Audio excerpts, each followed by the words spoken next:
Shalom, shalom. Call halal yam la, Yahweh, Bahasham, Yahawashi, Bahasham, Rechakwadash. Double honors to the apostles and elders of Great Millstone who were well. Salutations to the hopeful elect that preach this truth throughout the four corners of the globe. This is Exodus chapter 15, verse 3. The Lord is a man of war. The Lord is his name. Alright, so Yahweh is a man of war. Alright. And Yahweh, that's his name. Our Lord, man. So if Yahweh is a man of war, then isn't his son a man of war? Isn't his people going to be men of war? You know? And Yahawashi, when Yahawashi come back on earth, he gonna be going to war, man. Alright, he gonna be battling, literally killing people, man. This is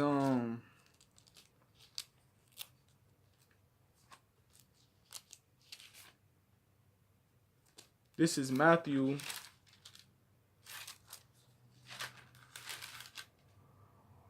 This is Matthew chapter 10.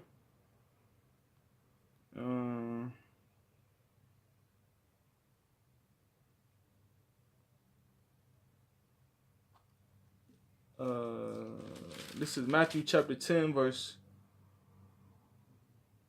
34. Matthew 10 and 34. Think not that I come to send peace on earth. I came not to send peace, but a sword. All right. So the Lord said he ain't come to send peace, and this is in red letters, man. All right. So Yahawashi said himself that he did not come to send peace on earth, man, but he came to send a sword. Now, what do you do? A sword is an instrument of war, man.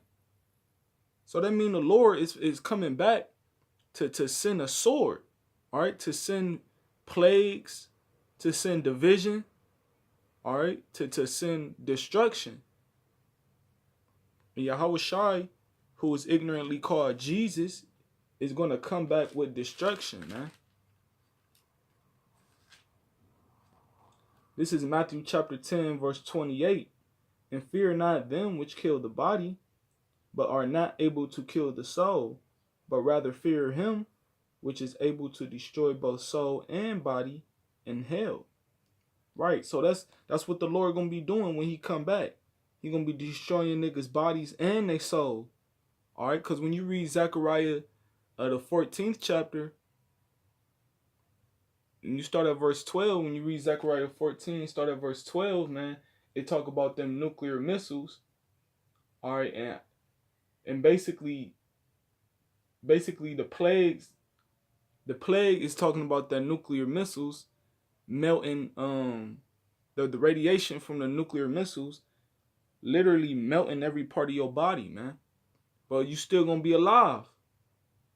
Them 2/3, when they get hit with them missiles, man, they gonna feel the missiles. They still gonna be alive. So that's their soul and their body being destroyed in hell. And that's what Yahawashi gonna do when he come back, man. All right, the only thing Esau can do is just take you out, man. All right, once he take your life away, he can't do shit else. But our Lord Yahweh, Yahawashi, all right, scriptures talk about it's a fearful thing to fall into the Lord, the hand of the Lord, man. It's a fearful thing. All right, so when Yahawashi come back, imagine all of the destruction that's gonna take place.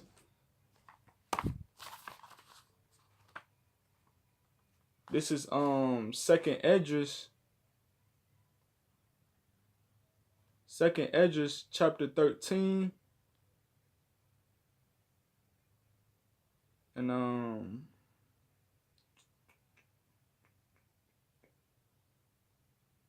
gonna start at verse 8.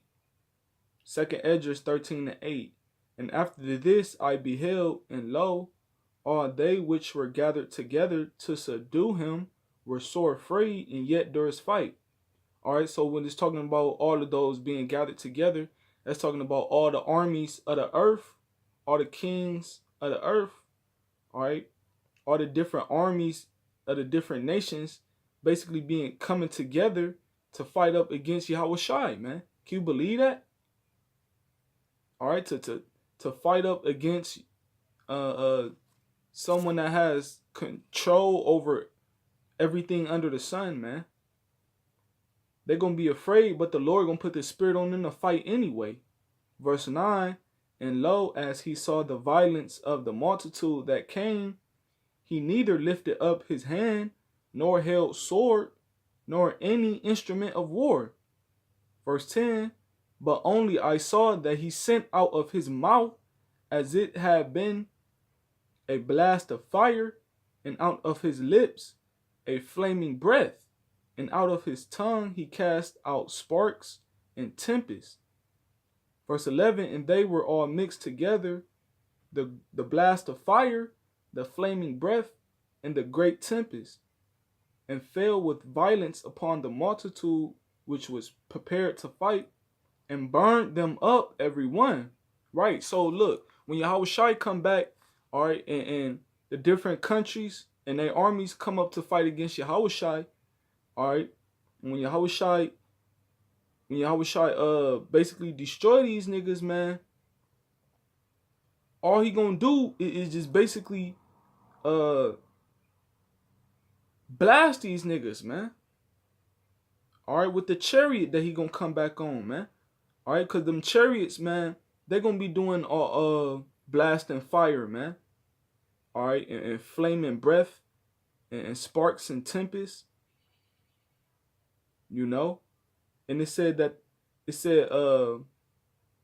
and fell with violence upon the multitude which was prepared to fight, which means that they got burnt up. Everybody that fought up against Yahawashi got burnt up, man.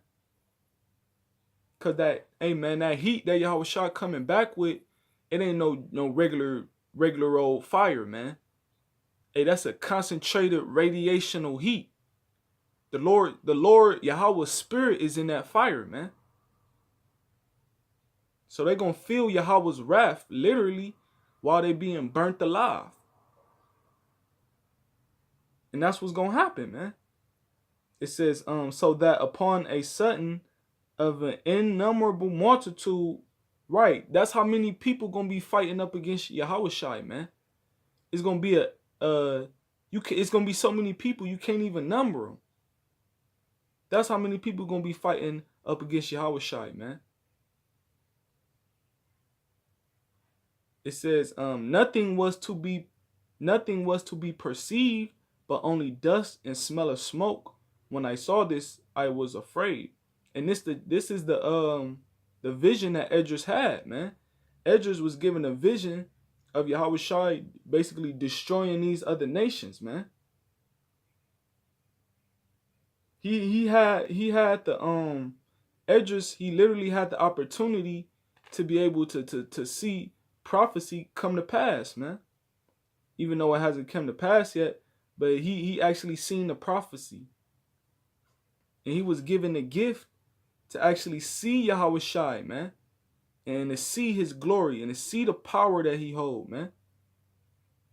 And this is why he was so afraid when he saw this.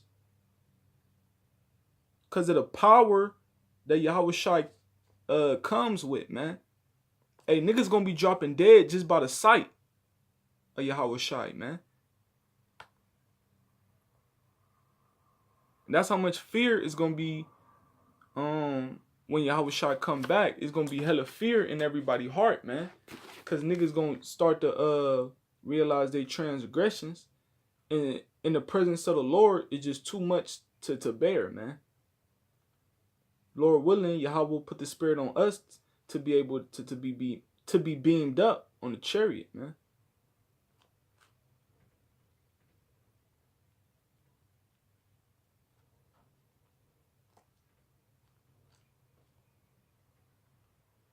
All right, I'm gonna go back in Matthew.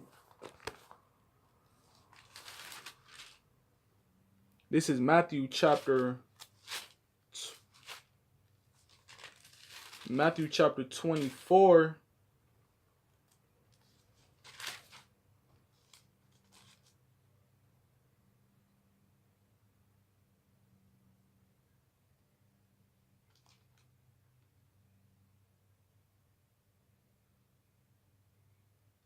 All right, this is Matthew chapter 24, verse I'm gonna start at verse 29. It says, immediately after the tribulation of those days shall the sun be darkened, and the moon shall not give her light, and the stars shall fall from heaven, and the powers of the heavens shall be shaken. Right, that's how much the destruction is gonna be, man. There's gonna be so much destruction. It's gonna be so much of. It's gonna be just total chaos, man. Total chaos like there never was before. Verse 30, and then shall appear the sign of the Son of Man in heaven, and then shall all the tribes of the earth mourn. All right, and they shall see the Son of Man coming in the clouds of heaven with power and great glory. All right, so when Yahawashi come back, he gonna come back with power and great glory. He gonna come back with chariots and angels. All right, ready to redeem the elect and ready to put everybody else to death, man. And to put America to death. So this kingdom can be established, man. But all the tribes of the earth gonna mourn when they see Yahawashi, man. Because their transgression is gonna befall upon them. Alright? So with that being said, you know, that's our Lord. Yahawashi, man. A man of war, an austere man. And he's gonna come back with a sword to redeem only the elect and that multitude. So Lord willing, we gotta continue to strive for the truth unto death. Pray always. Stay diligent in this faith, so that Lord willing we could be the elect. Call halal yum la Yahweh Bahasham Yahawashi Bahasham Rachakwadash. Double honors to the apostles and elders of Great Millstone who rule well. Salutations to the hopeful elect that preach this truth throughout the four corners of the globe. Shalom Abad Babal.